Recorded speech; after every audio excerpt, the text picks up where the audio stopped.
Injecting a literal demon into a gritty FBI manhunt completely breaks the fundamental rule of the detective genre that human logic can solve any crime. Yet, forcing an investigator to dust for fingerprints while simultaneously warding off a poltergeist creates a unique narrative friction that has captivated audiences for over a century. I recently read a short piece of fiction where an FBI agent and a character named Dr. Commer are tracking an elusive, highly resourced cartel boss, only to discover through recovered memories that their suspect is conversing with supernatural entities. The characters even speculate a connection to Jack the Ripper's uncanny evasion of the police.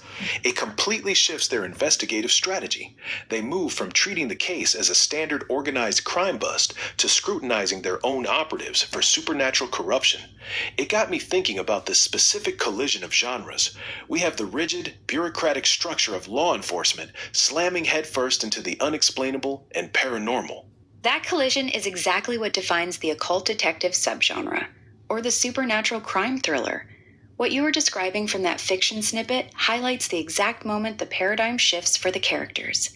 In a standard police procedural, the terror comes from human depravity, and the suspense comes from the intellectual puzzle of catching the killer.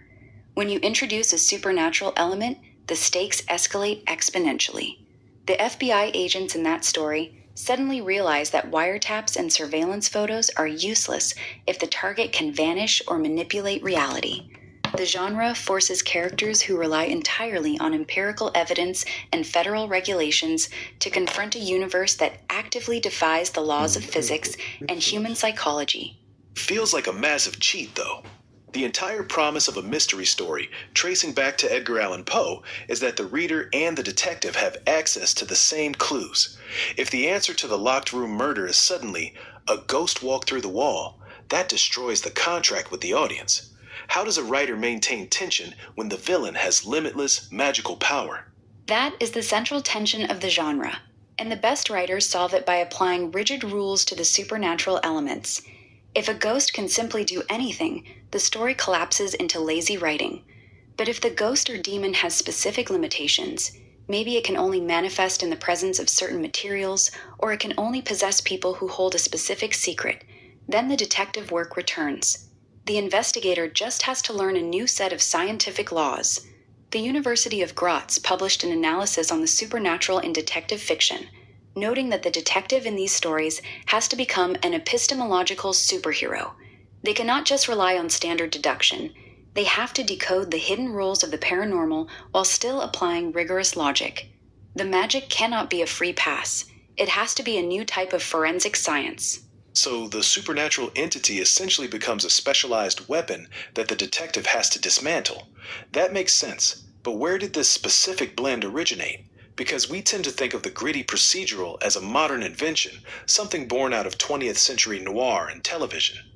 The roots actually go all the way back to the mid-19th century. Occult detective fiction played a massive role in the development of the mystery genre during the Victorian era. According to researcher Tim Prazel, the subgenre kicked off as early as 1840. A major milestone is often considered to be Fitzjames O'Brien's character Harry Escott, who is arguably the first true occult detective in fiction. Escott investigated a ghost in an 1855 story called The Pot of Tulips, and an invisible entity in an 1859 story. It is fascinating because this was happening concurrently with the rise of the spiritualism movement in the United States, as well as the creation of the Society for Psychical Research in 1882. Society was suddenly obsessed with the idea that the afterlife could be studied, cataloged, and investigated with the same rigor as chemistry or biology. That historical context is crucial. The Victorian era was a time of massive scientific advancement, but also intense superstition. It makes sense that they would invent characters who apply the new scientific method to old folklore. It is almost a coping mechanism for a rapidly changing world. Exactly. And arguably, the most famous early example of this is actually Bram Stoker's Dracula, published in 1897. We remember it as a gothic horror masterpiece, but it contains a massive element of detection. Professor Van Helsing is essentially an occult detective. He uses pseudoscientific methods, blood transfusions, phonograph recordings, and typewritten journals to track down an ancient evil. He treats vampirism not just as a curse, but as a biological and logistical problem that can be solved by learning its rules: garlic, holy water, sunlight. The sense of imminent danger to the world is driven by a methodical, step-by-step investigation. Van Helsing as a Victorian FBI agent is a compelling way to look at it. But let us fast forward to the modern era. The fiction snippet I mentioned earlier involves helicopters, FBI operatives, and modern drug cartels. Bringing the supernatural into a contemporary law enforcement setting feels different than a Victorian doctor chasing a vampire in a castle. It feels more cynical. It is definitely more cynical, and that is a direct result of how the crime thriller evolved. Modern supernatural crime thrillers often use paranormal elements to amplify themes of systemic corruption and institutional failure. Think about the comic book series Hellblazer, which debuted in the 1980s and really shaped the modern image of the occult detective through the character John Constantine. Constantine is a cynical, working-class magician who treats demons not as majestic forces of evil, but as corrupt politicians or mob bosses. The blending of these tropes elevates true crime narratives by suggesting that the evil we see in the world is so vast and deeply rooted that it must have otherworldly origins.